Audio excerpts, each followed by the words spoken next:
Okay guys, gutter cleaning again today. Can see you how to look at this gutter here.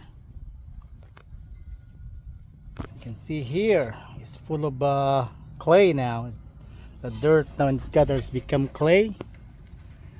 It's very dirty. So, and all around there, let's see how the roof looks like here. So it need to be soft was in the future. So yep.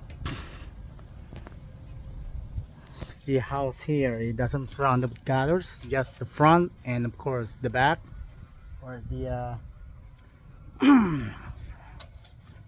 swimming pool is, and not that much. I'm pretty sure it's dirty over there. So alright guys, it's gutter cleaning time again. So I'm going to remove this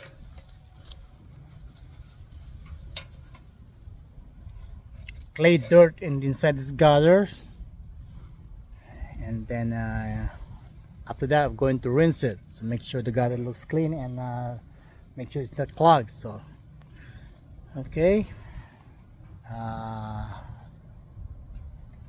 stand by for the finale for this gutter cleaning. So alright, take it easy, bye bye.